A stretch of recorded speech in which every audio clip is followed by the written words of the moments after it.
I woke up at about 3:30, 4 o'clock in the morning, and I was choking. I had severe sleep apnea. I had acid reflux. I had high blood pressure, and I slept with a CPAP. So I had the mask on, and I'm choking on the mask. I'm over 400 pounds. I can't get out of bed. I ripped the machine off the nightstand, trying to get up to breathe. I run to the bathroom, and I'm literally kneeling on the floor, gasping, but not breathing. And I'm dry heaving over the toilet because my throat's on fire. And I just remember tears coming down my eyes. I pulled myself up on the sink, and I looked in the mirror, and I started just praying to God to let me live.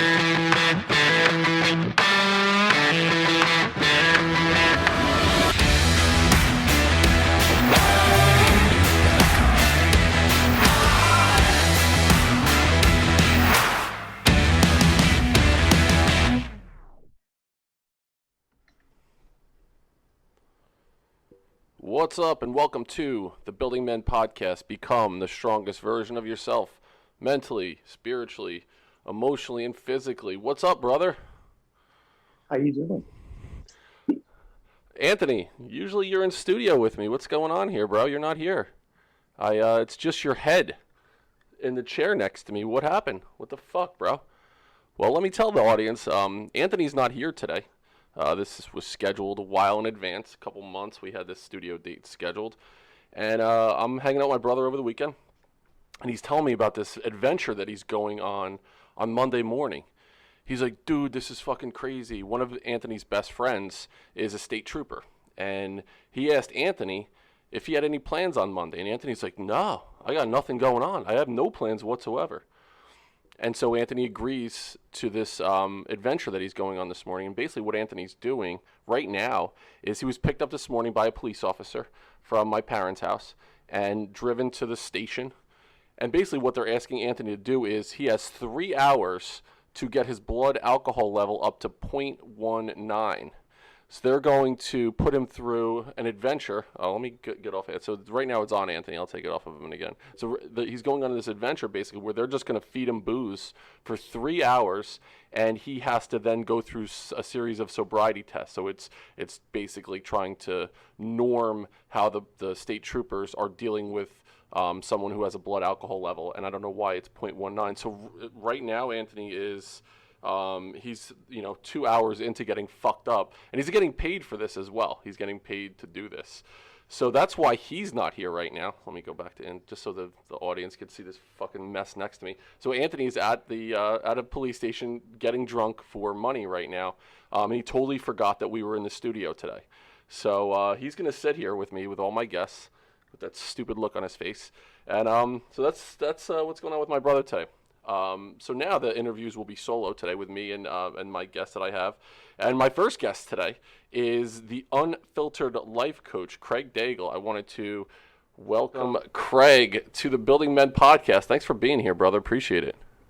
Thank you so much, Dennis. I appreciate it, my man. And thanks for sticking with me as I went through that journey with my brother right here. I couldn't believe it. He's like, yeah, it's gonna be awesome. This is on Monday. I'm like, bro, we're in the studio Monday. We have 4 interviews on Monday. It's all day long. And he's like, oh, shit, totally forgot. And so we started talking about different things he could do, like maybe a calendar, some way to schedule your life that could help you. And so we'll, when he's in here tomorrow in studio, there'll be a little more ball busting. So I appreciate you sticking with me during that. So you're in Oklahoma City right now, Craig. Yes, I am. I've been in Oklahoma for 2 years, but I lived my entire life in New England. So I grew up 30 minutes north of Boston for 38 years of my life. So you're a Sox fan? I am a Sox fan. Got it. Yeah, so growing up in the, tri-state area, for me, I grew up at Yankees, Giants, Knicks, so it was the antithesis. Every team that you rooted against was a team that I rooted for throughout my career as a sports fan. So what brought you from New England to Oklahoma? Why did you make that move? So my wife actually did. I met her through my life change. I met her through the coaching opportunity that I have. She was also part of my platform. It's a really great story, actually. So it was 2018, and at the time, my dad had called me on a Sunday and told me that he had prostate cancer. So I was kind of trying to reel that around my mind. The following day on Monday, I came home and our dog died. At the time, I was a single father of two. I have two sons. One's 15 now, the other one's 9. And 2 days later, my grandmother had fallen in my mother's mother, my grandmother, fallen in her apartment. She lived alone. Nobody knew. They found her on Friday. My aunt had went and checked on her because nobody had heard from her. She was still alive. She got rushed to the hospital. She had emergency surgery. She came out of anesthesia and had a stroke. So I was a complete mess. I'm trying to wrap my mind around what's going on. And 2 days later, my aunt calls me, and I'm so consistent. Everybody knows what I'm doing at this time because I was a few years deep in changing my life. I was formerly overweight. I can share that part after, but I was working out. It was 5:30 in the morning, and my mother's twin sister calls me, my aunt, and she's like, "You're probably working out right now." And I knew something was wrong. And I'm like, "Look, auntie, you don't call me at 5:30 in the morning ever or anything like that." So I said, "What's happening? How can I help?" And she said, "Your grandfather passed away, their father." I wasn't ready for that because, I was expecting her to say, "Grandma took a turn for the worse. She's, whatever." But no, my grandfather passed away. So I let her go. I said, "Let me know how I can help," because I was a very firm believer. I was really deep in personal development, personal growth at that time. I had lost 130 pounds at that point. And I really dug deep, and I just realized that there are things outside of my control that I can't handle, right? Life is 10% what happens to you, 90% how you react to it. And I knew there was nothing I could do other than say, "Let me know if there's anything that I could do." So I went and finished my workout. Most people would have, shut it off and done something else at that point. But I finished the workout and I controlled my controllable at that point.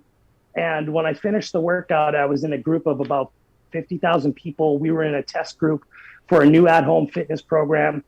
And I posted in the group that nobody knows what your battles are because, especially us men, we don't typically share everything. We don't share all those details. That's why I'm so open about it now, just to give other men the idea and the permission to know that it's okay. And I basically just said, you don't know what people are going through. You don't know their battles. No matter what it is, dance through the day anyways. And I can't dance. It was a little video clip of me just kind of dancing after my workout, covered in sweat. And this woman in the group, she posted on the thread, and come to find out she had posted it and deleted it and then reposted it because she wasn't sure. And she prayed over me. And it wasn't like that typical praying for you comment that you see on social media or prayers up, or she literally wrote out a prayer and asked, "Dear Father of Abraham, Isaac, and Jacob," like it specifically spoke to the God that she was speaking to, and just asked him to shine his face upon me and to guide me through what I was going through, to give me strength and perseverance. I didn't know this woman. I didn't know her at all. And I was so moved by the fact that someone took time out of their day, especially me. From where I came from, I was coming out of a divorce 3 years prior from domestic violence and being married to an addict and an alcoholic. I wasn't used to that. And I knew that I needed to track her down and thank her. She had one picture on her social media and like 2 posts, and it was like of food. And I swore it was probably like a fake account from like some bearded dude in the Middle East or something. I swear that's what went through my mind, right? So I finally just messaged and I was like, "Hey, I want to thank you for that prayer. You don't know how much it means to me. It meant a lot that you took the time to intentionally write words to me that were meaningful." And I said, "I don't know where you live. I don't know who you are. but if you're local to me, I'd love to take you out for coffee or lunch or something, whatever I can do to repay you. And it was a voice clip that I sent her, and she sent a voice clip back, and it was this Southern accent, Oklahoma. I didn't know Oklahoma at the time. And she just said, "Oh, you're funny. You're welcome. I could tell, I could see the pain in your face in your video." And, it was just such a heartfelt thing. And we hit it off. We hit it off from there. And, the rest is history. A couple years later, I'm now in Oklahoma full time now. We have a baby together, and it's been such a blessing. I'm just so grateful that God brought her into my life, man. Isn't that amazing? You were going through this challenging experience, with your grandmother being in the hospital, the loss of your grandfather. You decided to continue your workout, and you're, fuck it, I'm going to post something right now. And that one decision that you made changed the trajectory of your life. And it's probably so many different ways. It's really remarkable to me, and as people are listening, these little tiny decisions that you make, can change the course of your future, and then so many other people's futures. The book The Alchemist, the author, it's Paulo Coelho. I'm not sure if that's how you pronounce it, but basically he says that people don't realize that every single human being plays an integral role in the outcome in the history of the world. And we have to recognize that this moment, changed everything. You mentioned, Craig, that, you went through this transformational journey, and the date that you have is, you started you mentioned 2015. So first I want to get to that point in your life when you decided to make these, physical, mental, emotional, spiritual changes in your life. So talk to me a little bit about, you mentioned that you were overweight. You were like 400 pounds or something like that. Talk to me about, as you grew up, were you the heavy kid growing up all the time, or did it kind of slowly creep into your life as you were growing up? No, so I was a gym rat. I was athletic. I played sports. I was relatively fit. I was in great shape up until about 26 years old. I'm 40 now. Up until about 26 years old, I had my first son, and that relationship didn't work out. I basically caught her being unfaithful.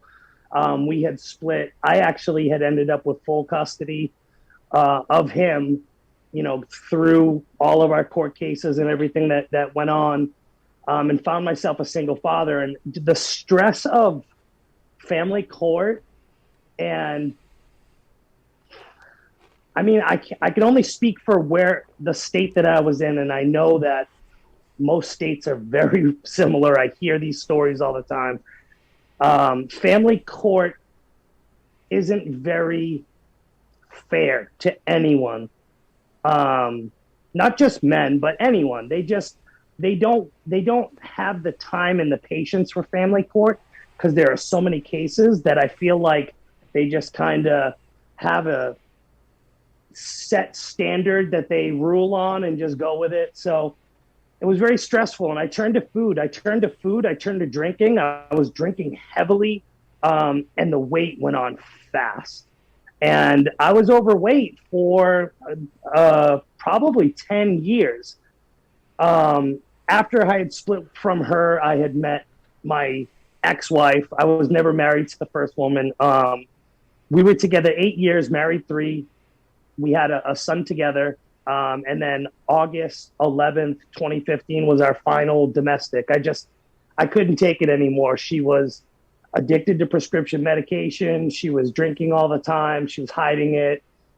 It was very detrimental and unhealthy. And the reason that I stayed in, that I told myself that I stayed in, was for our kids, for my stepdaughter, her daughter, and for my son, and then the son that we had together. And I just kind of accepted the way life was. It was kind of like the devil that I knew. It was right. What I thought my life was going to be.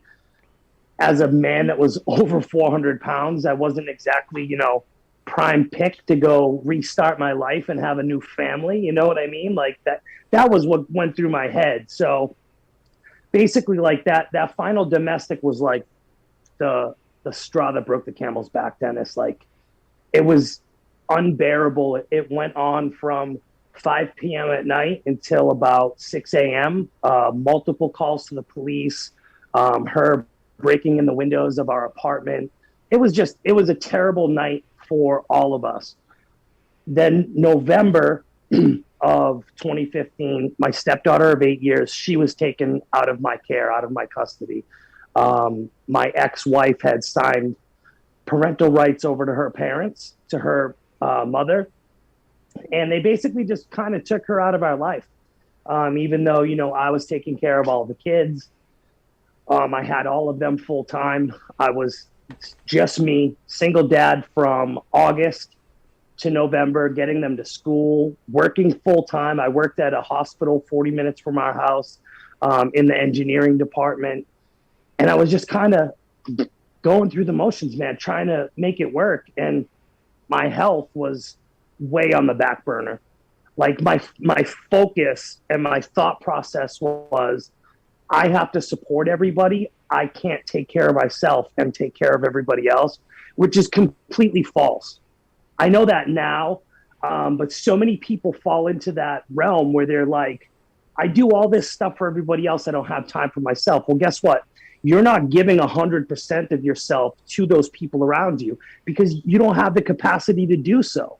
If you're not taking care of yourself, your own sleep, your own health, you're showing up at 50 or 60%. So even though you feel like you're doing all these things for everybody else, you're not giving them the best of you because you never took care of yourself first. And I think that I know for a fact it's more so women than men. Men do it too, but women get that mom guilt. Dads get the dad guilt too, where they feel like, if I do something for myself, it takes away from my kids. Well, no, you need to take care of yourself, right?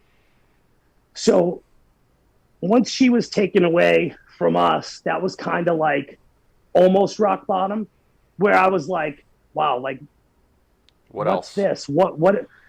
I was questioning whether or not I was capable of handling things. I was questioning my existence. I was questioning, I don't believe that I was suicidal, but I felt as if my kids' lives would have been better if I was gone, right? And I got to the point where I just kind of did a cry for help on social media, and I couldn't go to a gym. I didn't have time. I couldn't go anywhere. I just said, does anybody have an at-home workout DVD that I can borrow? And a friend at the hospital said, I have one. I'll bring it in tomorrow. So she brought it in for me.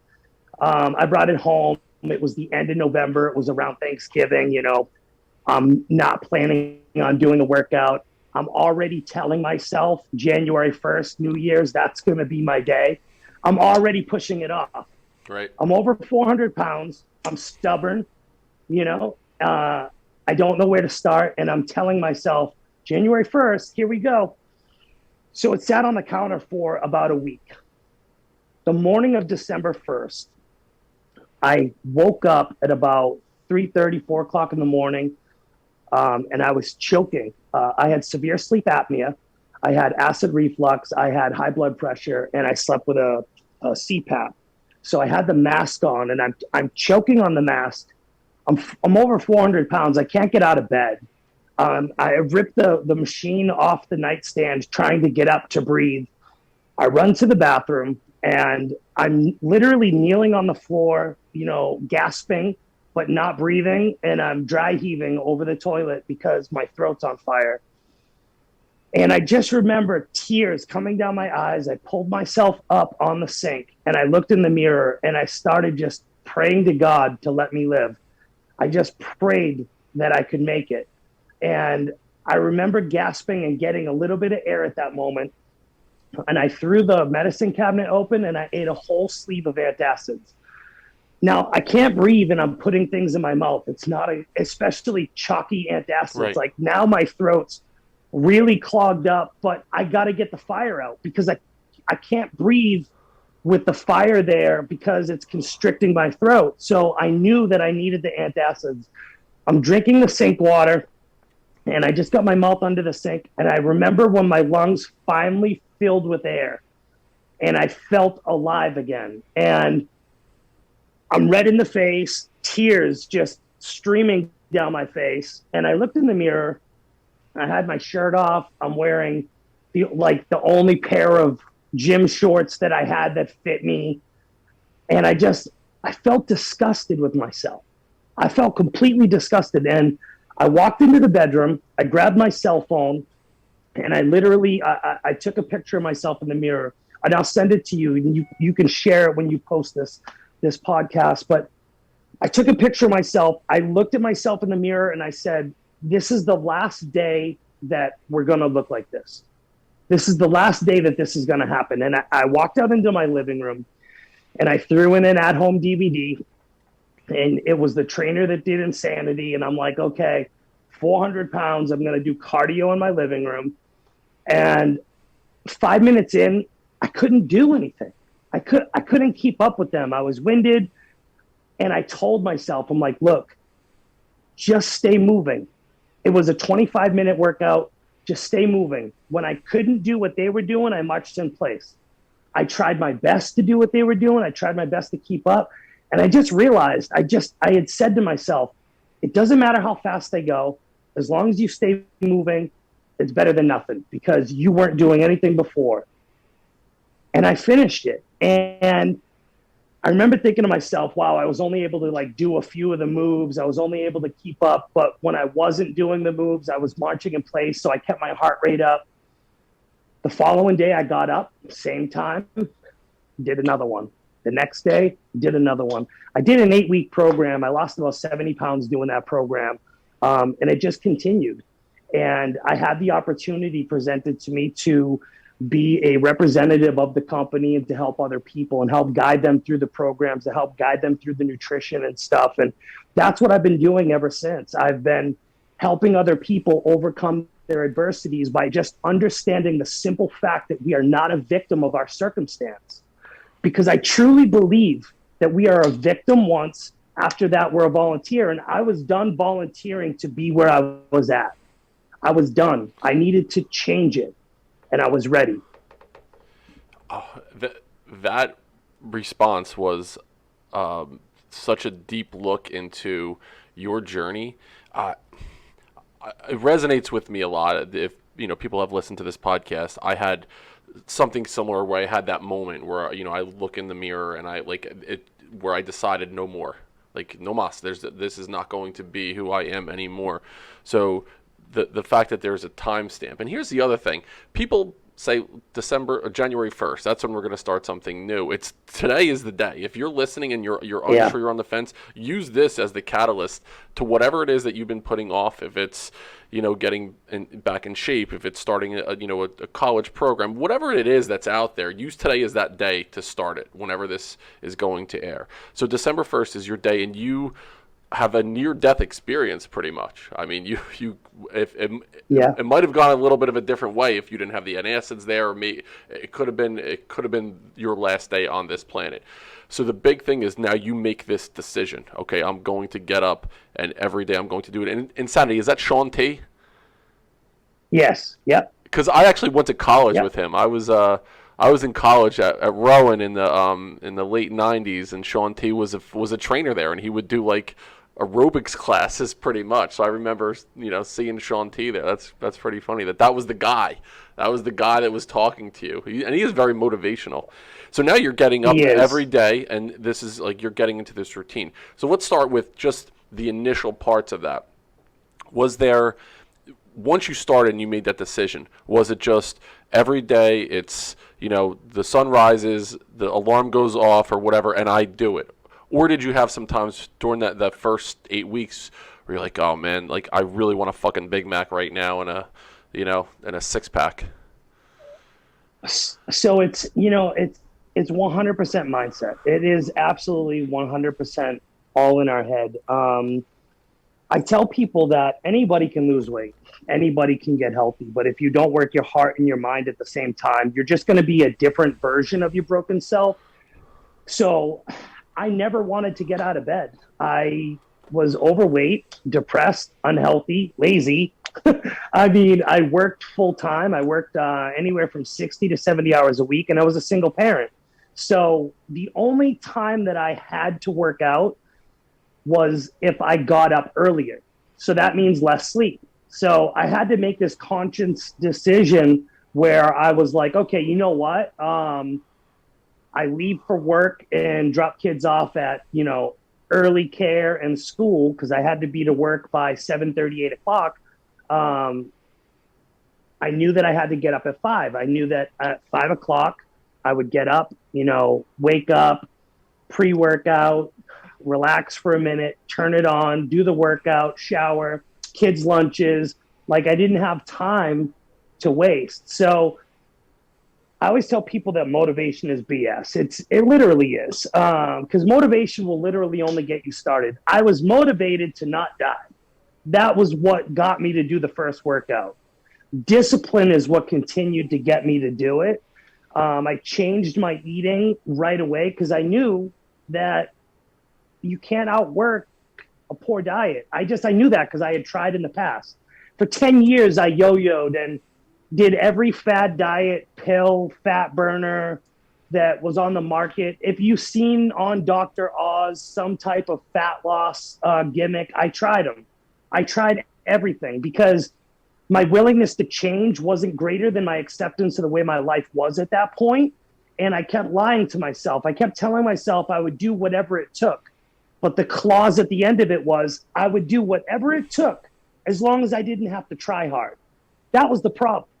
And I recognized that in order for me to change my health, it was going to suck. It was going to be hard work. And I had to be willing to choose my hard. Well, 400 pounds in a CPAP with high blood pressure and acid reflux and almost dying, that was hard. Being a single dad and being embarrassed to take your kids to a kid's birthday party because all the other kids pointed at you and called you fat, that was hard. Not being able to sleep at night and wear a mask, that was hard. Everything about my life was already hard. I decided to choose which hard I wanted to do. And that was simply just getting up every day, not wanting to work out, but doing it anyways.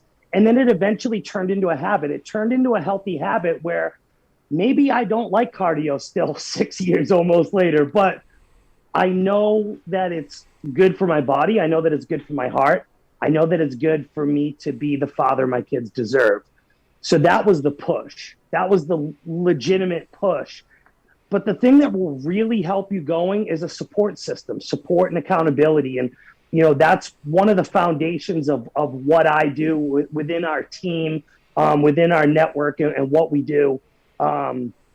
It's been an absolute blessing because I get to see it.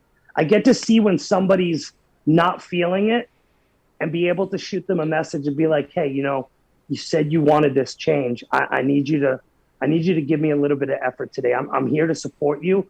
I know that times are hard. I know that things are rough, but just know that you're not alone. And sometimes that's just enough. Right. That's just enough for us, is to know that we're not alone.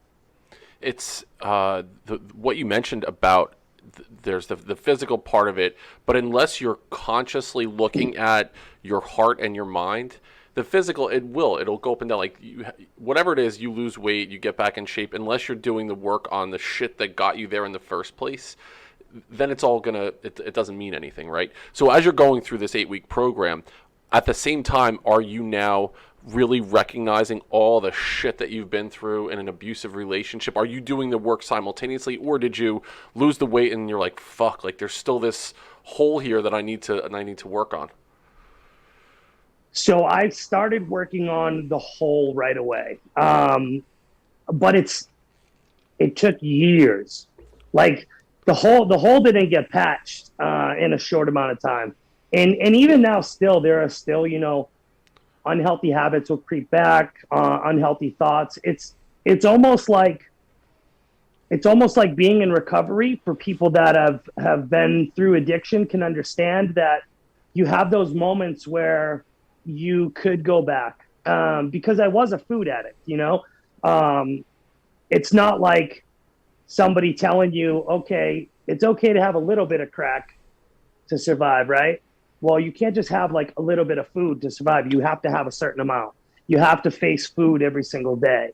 And it was difficult because my habits were less than safe. It was simple, quick, and easy. So fast food, frozen, whatever I could just whip up. My kids were unhealthy too by proxy because I was unhealthy. So I really started working on it right away. And I really recognized, because, man, I was broke. So when I started doing it as a single father, I was literally unsuccessfully evicted from my apartment for 2 years straight, going through court and going through everything. I paid my bills late every other month and rotated them so that my car didn't get repossessed, so that the lights stayed on, so that I could feed my kids. And there was a moment where I wasn't really sure what I was going to do. And this is like one of those leap of faith moments.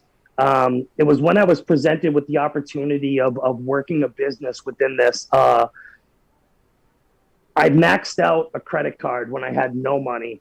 I literally had enough money on the credit card to basically sign up to be a representative with our company, and no idea how I was going to feed my kids the following week. And I ended up helping 8 people, which ended up allowing me to earn enough commission and income to buy groceries the next 2 weeks and gas to get to work and to not have my phone shut off. So it was like there was all these opportunities that I had that fell into place that I didn't shy away from them. I went for it. I was terrified and I leaped. I literally had this credit card as an emergency fund to feed my kids if I didn't have money one week. And I went and spent it to better my health and to be the father my kids deserved. It was hands down one of the scariest things that I ever did, and it paid off.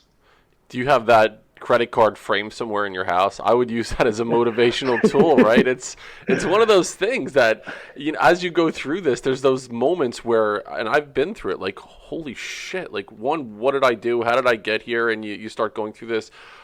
And in some way, shape, or form, as long as you still believe in yourself and believe in what you're doing, it will work out. It's going to be okay. It's tough to believe it in some of those moments, right?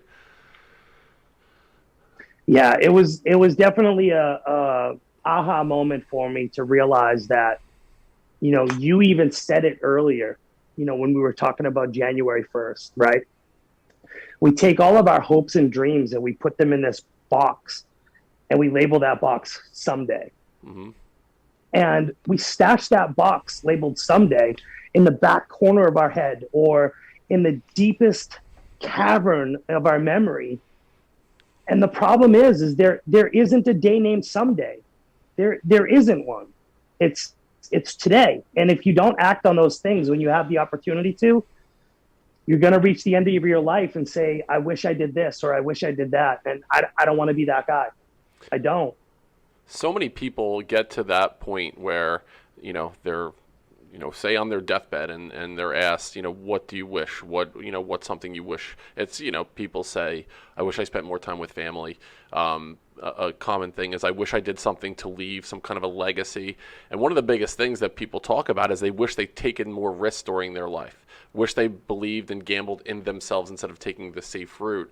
And you did that. You gambled on yourself, and you took money that you didn't really have to invest in yourself. Some people might have said you were crazy for doing that, but it's paid off tenfold for you. And that's one of those moments that you can look back, and you have so many of these moments along on your journey that you're like, I remember this specific time stamped when I had this feeling, and this is how I don't want to be anymore.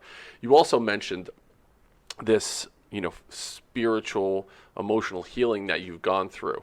And for me, Craig, over the past month or so, it's been about a month. I had this. I was out on the West Coast with my girlfriend Julie, and we were, there was, something happened, and I went back in my mind to like an abusive situation in my relationship, in my marriage, where the way I showed up with my girlfriend was how I would have showed up in the past. And something happened that triggered this trauma response. And I'm like, holy shit, I need to deal with this right now. Why did this happen? So I get out a journal and I start writing and writing. And for like hours, I just wrote. And I wrote a letter to myself as a 12-year-old when I went through this traumatic experience that changed how I showed up in every relationship. So I'm crying in the car, writing and writing and writing.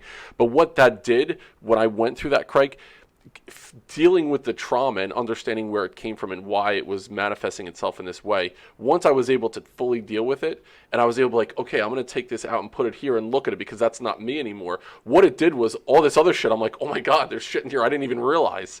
I moved this big box of pain out of the way, and I'm like, I don't like this other shit that's in here now. I got to deal with this stuff too. So it was almost like this emotional journey I've gone on during the past month, where I started posting about it as well on the Building Men Instagram, just about, men dealing with abuse in their marriage, and being able to talk about that and normalize it. It's 1 in 4 men has dealt with an abusive situation. How many men don't say anything because it's not normalized for us to do so? To say, listen, I was in an abusive relationship. It was an emotionally abusive relationship. It could have been a physically abusive relationship, but people don't talk about that shit because it's really hard to do so. So when you were able to deal with some of that trauma and move it out, were you finding other shit that you're like, oh man, now I got to deal with this. I got to deal with this. 100%, 100%. It's, I think that as human beings, we tend to lock things away, things that happen. I think specifically as men, we absolutely do that. I mean, I know human beings do it, but men mostly, I think it's ego and stubbornness mostly, right? That keeps us and prevents us, because that's what prevented me from ever saying anything in the past.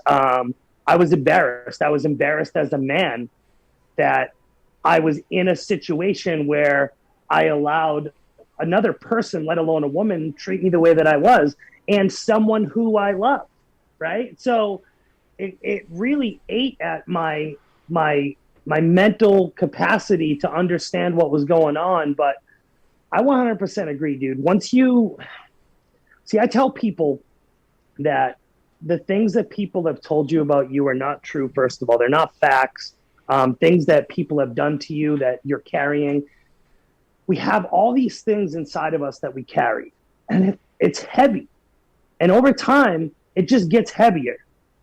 The moment that you set it down, like you just described, the moment that you set it down, yes, there are those other bits and pieces that you uncover and unearth by moving those big rocks, right?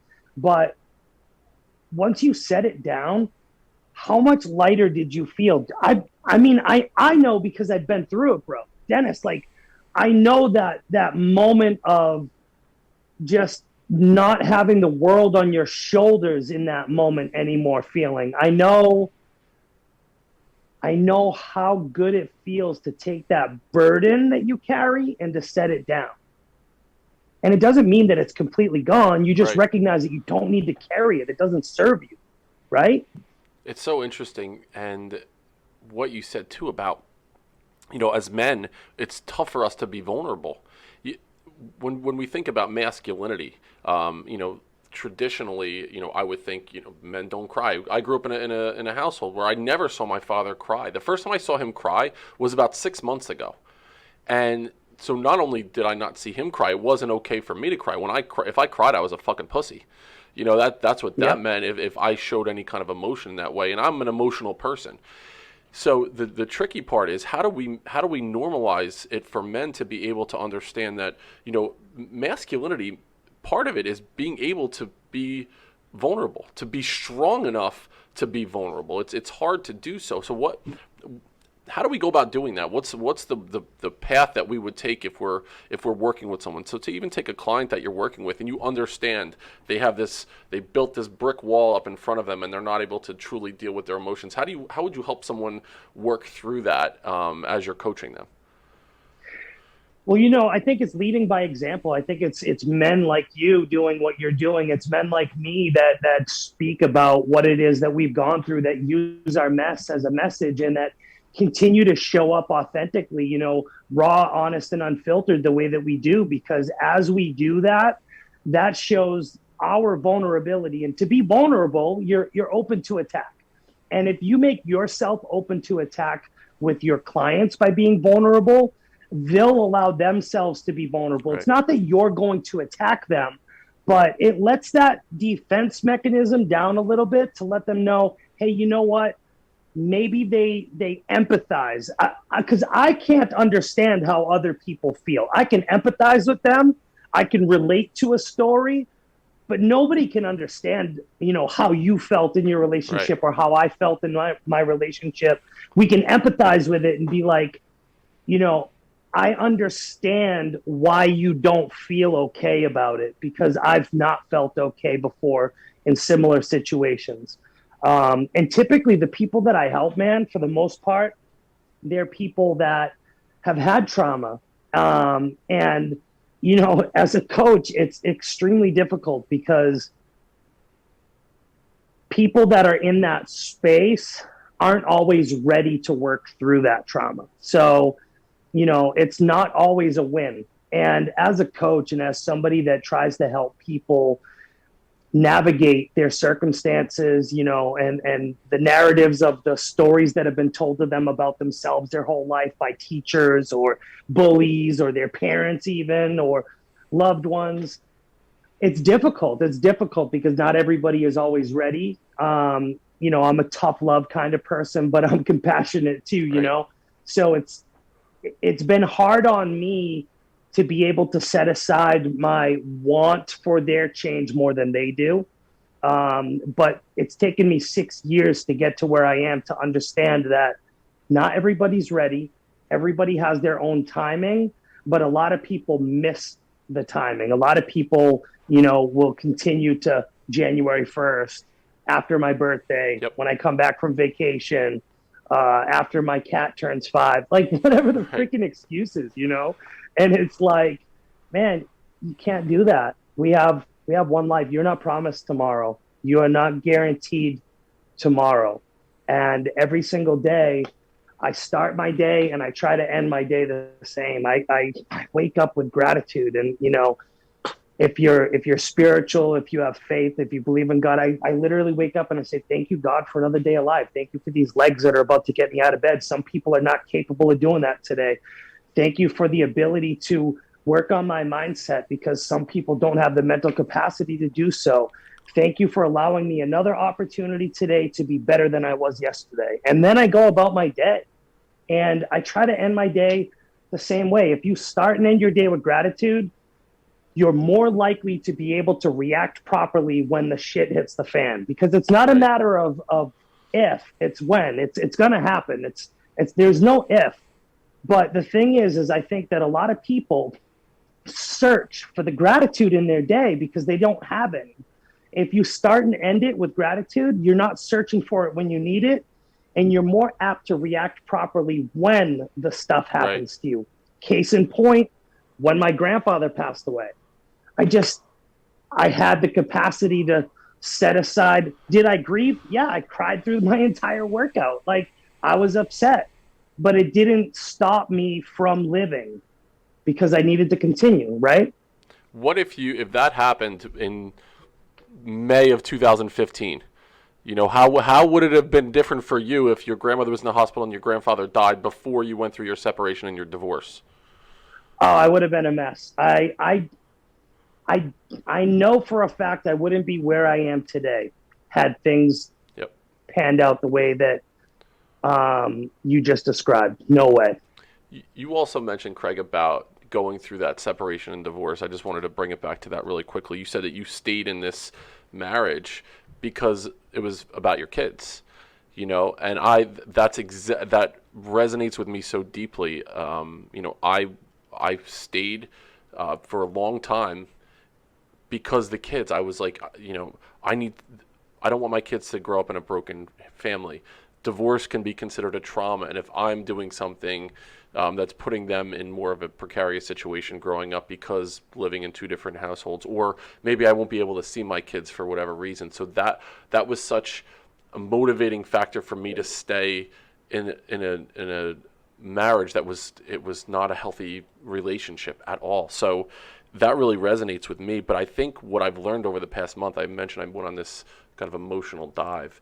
What I needed to do with my kids is have deep conversations with them about what they saw, how they saw me showing up for such a long period of time, which was in a very weak and passive way, allowing things to happen to me without standing up and fighting back and, speaking my truth. So I had an opportunity to go back and rewrite those stories one to myself and then to my kids.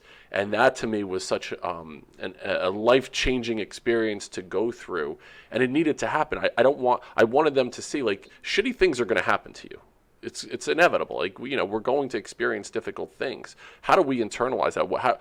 How do we take whatever shitty thing happens? What story do we tell ourselves?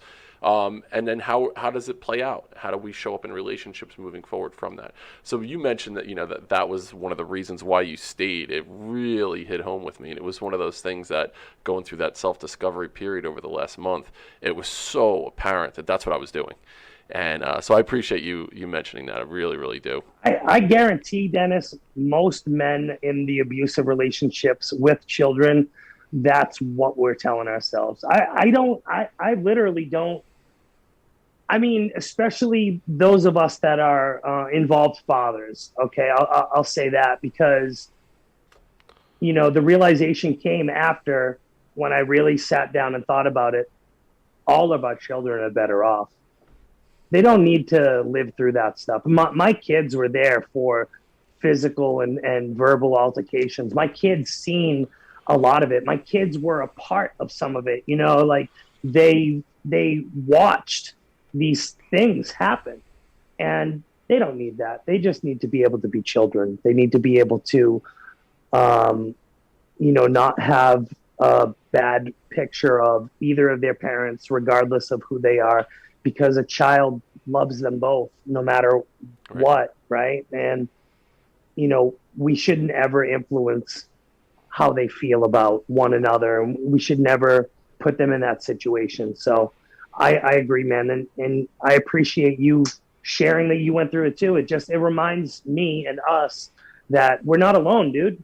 We go through these similar situations. And I think if there's a man that sees this, if you're in an abusive relationship and you're telling yourself you're doing it for your kids, understand that your kids would be so much better off with a healthy, not depressed, and happier father figure in their life, whether you live in the same house as them or you move away, and get that quality time, that healthy time together versus the unhealthy all the time.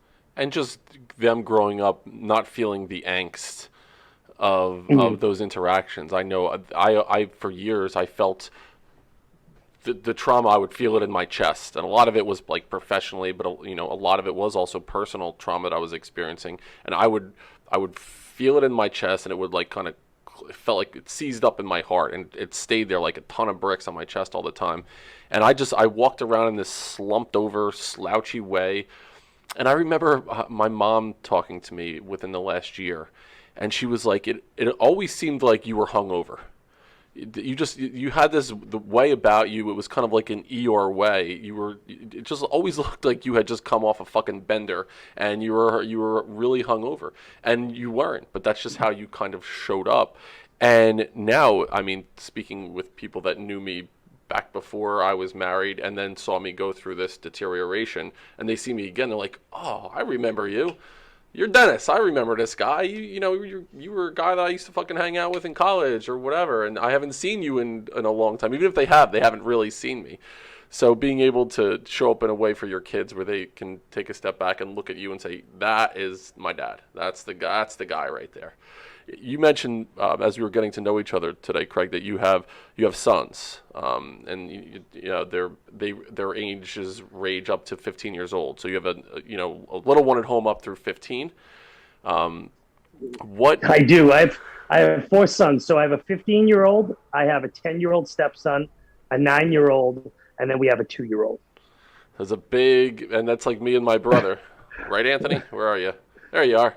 We're 14 years difference between the two of us. There is a 13-year gap between the your oldest and your youngest. What are the lessons that they need as young men that you've learned that you wish you knew when you were going through it? What's a lesson that you wish that you learned that you think your sons need to learn?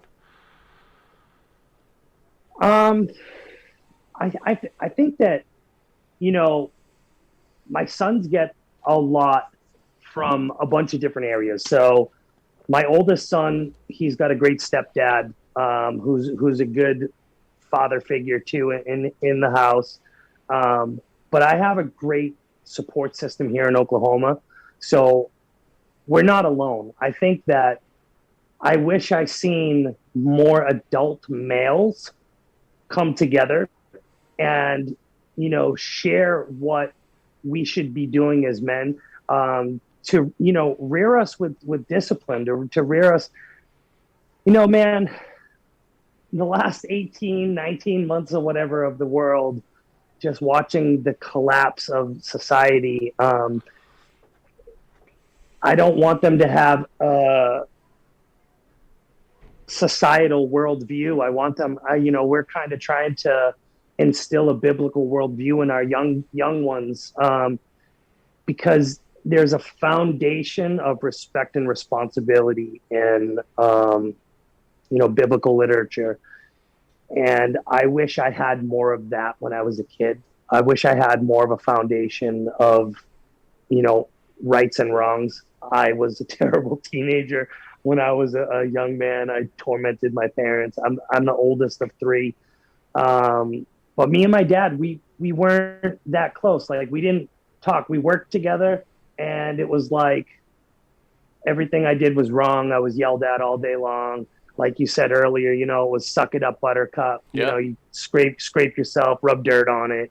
Don't cry. Don't show emotion. You need to work hard. You need to be a man, with no example of what a man was supposed to be. It's, don't get me wrong. My father is a great dude. He is an even better grandfather now with all the young ones and everything. And it's like, it's not that he was wrong. It's just he wasn't shown. He didn't have his dad in the house. He had a stepfather in the house. And I don't think that we as men step up enough and lead by example. Be that head, disciple your children, teach them right from wrong, teach them about respect, teach them all those things. And I just pray that my boys grow up respectful young men, and that add to society and don't take away from it. I hope that makes sense. It does, definitely. And just having that idea, Craig, where seeing men interacting with one another, there's something to that. There's definitely something to having young men observe and watch men interact in a way, or in a positive way, intentionally. And part of building men is going to be a retreat for fathers and sons to go on together and do like an experiential type thing where it's going to be a couple days out in the woods. There's going to be really intentional things as far as, building confidence and teamwork and, dealing with that relational element between fathers and sons. And and then seeing, fathers interact with one another in a really, intentional way to help teach lessons to young men. I think you're spot on that those things absolutely need to happen. And it's also interesting when we think about, what lessons we teach our kids, the words that we're saying, and then the actions that they see, and then what our inactions and words that we're not saying are teaching our kids as well. They pick up on all that shit, right? They pick up on everything that we're saying and not saying. So being intentional with those messages that we're giving to them as well. 100%. And case in point, I grew up, my father was a smoker. He told us every day, I better not catch you smoking, I'll beat your ass, or whatever type of threat came to us not to smoke. Well, once I hit like 15, I had my first cigarette, and then I started smoking, and it was like, the do as you're told, not as I do. That doesn't work. That approach does not work. Lead by example. So my kids, they see their dad doesn't smoke. And, we talk about it. They see that other people smoke, and they ask me about it. And I say, yeah, I did for a period of time, but it's not healthy. It's not a healthy habit to have. And I explained to them why. And I said, I think that I did it because everybody around me at the time, I'm 40 years old. So growing up, people were smoking in restaurants when I was a kid. People were smoking at Wendy's and McDonald's. People were smoking at the movie theaters and stuff. Like, there were cigarettes everywhere. It's just up until like the last few years that, you really see less and less of it. I mean, everybody's turned to like vaping now and all that stuff, but it's like when you are surrounded by that as an example, where do you go? So I think that that's why it's so important, as you just said, be intentional with your words with your kids. Don't tell them not to cry. Don't tell them that it's not okay to show emotion. Don't tell them those things that you were told when you were a kid. Tell them that it is okay, that it needs to have reason and serve purpose, and to elaborate on it, to ask them what caused you to feel that way. Well, what happened that made you upset like that? It's like one of your kids does something wrong and you take the TV away from them or the electronics and it's a meltdown and they're crying. And you say to them, why do you feel that? I just feel sad inside. So you feel upset because of a choice that you made. I want you to understand that you made the choice to not behave or to not do what you were told to do. And now the outcome makes you sad. So in order to prevent the outcome, how do we change it? Well, you don't do that first thing that caused the thing that made you sad. Right. And I think it registers more, because I mean, you still have to discipline. There still needs to be some level of authority in your house, but talk to them about it. Of course, they're going to be upset that you took video games away. They're going to cry if they're a young child, right? Talk to them about it. Don't just leave it like that, right, because you're angry or upset with them, I hope that makes sense. It definitely does. Sometimes I just speak off the top. Yeah, I'll do the same thing. There'll be times like I'll start going down a journey and I'm like, how did I fucking get here and how do I get out? How do I get out of where I am right now? It's funny you mentioned about the cigarette smoking. I grew up on my mother's side of the family. That was like the fun side. I like cousins that were my age and we would visit, it was like Thanksgiving and Christmas, like big parties together. But I remember the smoking. My parents were the only ones who didn't smoke. But when we went there, it was a cloud that hung like 4 feet off the ground of smoke all the time. And it was like drinking nonstop and smoking.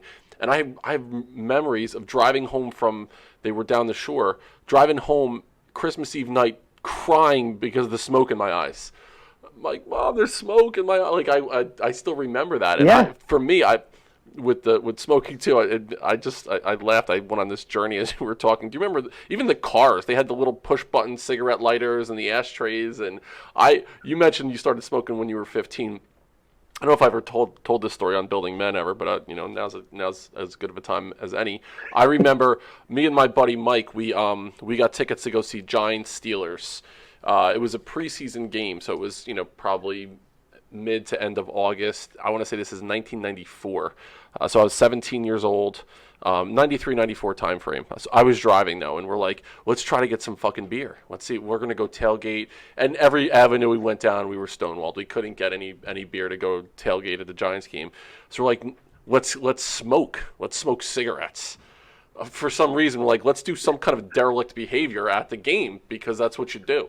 So we bought a carton of Newports. And we fucking smoked like champs, one after another. We just smoked and smoked and smoked as many of the cigarettes as we could, nonstop, tailgating at the Giants game. And then, until the carton was out, that's what we did. We just smoked cigarettes for, like, a week. And I still remember I'm driving. I had a 1983 Monte Carlo. And I'm driving in my Monte Carlo, and I'm leaving the development. I had a cigarette in my mouth. And my parents' friends turned from Route 34 onto Farrington Road. I could still see it in my mind. And they looked at me with the cigarette in my hand, out of the window with such, disgust, what a dirtbag this guy is. And I look at myself in the mirror, I'm like, wait a second, I'm not a smoker. I threw it out and I never touched another cigarette again for my whole life. But it's I smoked like it was my job for a week. A carton of Newports. Yep, I hated them when I first started smoking, and I was choking on them, I was gagging, puking, but I ended up being a smoker for years after that. Years. Yep. And then when you add in other unhealthy habits with the drinking and that whole thing, and then overeating or having a relationship with food that you live to eat, not eat to live kind of thing, when it becomes more of it's it's meeting a psychological need that you have, and food is going to be the thing that cures it for you. Oh, it's the dopamine release, Yes. Dennis. It was that was exactly what it was. It was that release of comfort of food to taste to enjoyment. I would get out of work and I would on my way home, and it was like afternoon. It was before dinner time. On my way home, I would grab a large steak bomb, large steak and cheese, extra mushrooms. I'll get a large pepperoni and mushroom pizza, extra cheese, and a 2 liter bottle of Diet Coke. Because, I mean, you need to drink Diet Coke. You want to watch your figure. So it made sense to get a diet soda. And I would go home and I would eat all of that. And I would drink the whole 2 liter. And then looking back, years ago when I would tell that story of what I used to eat, I used to get so disgusted thinking, how did I even fit it all? Number one, but how did I not make myself sick? I mean, we're talking a 2 liter bottle of soda, a large pizza, and a large stub. Like that, it's just disgusting how I used to eat. And now I eat even more than I used to eat before, but it's the right food. Like 100 calories of broccoli is a giant plate of broccoli, but I could do 100 calories in, half of a 20-ounce soda. So, I mean, it was disgusting, but it was the dopamine release. Yeah. Like you said, it was that emotional fix between that and drinking to try and just No. forget about what was going Yeah. on. Yeah, it was bad. Your what does your eating look like now? So you mentioned broccoli. Like if you were to take us through, okay, this is my norm. I'm a creature of habit, so there are certain things that I just eat every single day. For Yeah, fuel the way that make me feel. What's your typical? What's your day like? so when I'm on point, I'll eat the same food every meal every day because I know that with structure where I fit in. My eating the last month has been absolutely horrendous, but typically, because like I was telling Dennis before we got on here, I did have a bout with COVID in the beginning of August, and when I lost my taste and I lost my smell, I didn't eat for days while I was sick. But food was not appealing to me, and I couldn't taste anything or smell anything, but I could differentiate between sweet and savory. So anything that was salty, like potato chips, I would eat those because that was the only thing that sounded good because I could taste it, so to speak. And I was drinking lemonade for like a week and a half, potato chips and lemonade. But what I eat typically, outside of that, I am fully plant based now. I have been for the last 3 years. I wasn't at the beginning of my journey. The beginning of my journey, I was a ground turkey, fish, fresh vegetables. I used to do like a buffet style meal prep where I would roast veggies and I would put them with whatever protein I wanted to do. Typically, I eat my healthy fats.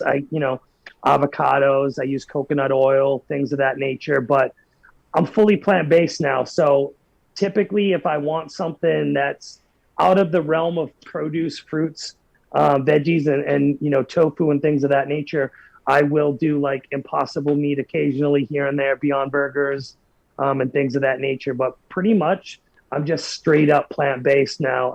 I get all my protein from lentils, beans, chickpeas, grains, quinoa, things of that nature. So, but within structure, it works. Yeah. It's I eat for myself. The main reason why I went plant based too, because people always ask me, and I'll get it out of the way. That way, people won't ask underneath the comments. The main reason was, as I mentioned earlier, my father had called me and told me that he had prostate cancer. His father also suffered from prostate cancer. Well, my father's gone through 2 bouts of chemo for his prostate cancer. And there have been studies that have shown people who eat a plant-based diet are less likely to develop cancer in their body. And it was something that I kind of hung on to. So I made a decision. I said, you know what? If there's a chance being more plant-based and alkaline and things of that nature, then I won't get prostate cancer. I'm willing to eat that way. So I've been that way for the last 3 years. And once you make that decision and it takes the uncertainty out of it, once like within that structure, I think that does help people as well. People that if you're going through, if you're getting on a new workout regimen, keeping it simple, new nutrition regimen, keeping it simple. And if you're taking that out of it, especially if it's done for a specific health reason, which is, prostate cancer running in your family, totally understand that. To me, like, I don't know if I'm scared of tofu. I have no idea. I've never tried it before. I hated it. I hated tofu, man. Honestly, I literally hated tofu. So I think the biggest thing with me, my tofu journey, I didn't know how to prepare it. So when I first started eating it, it wasn't right. So I was disgusted with it because it was just like soft, like tasteless crap. Like, but the key is to get the right tofu for the right meals. And if you take firm tofu, and try this, man, I tell you what, I guarantee you like it. Take it and you got to press the water out of it so that it's not watery. And I just dice it up. I toss it in a little bit of cornstarch. I throw it in the air fryer, and it's like crunchy little nuggets. You can put a little sauce on them if you want. You can dress them any way you want.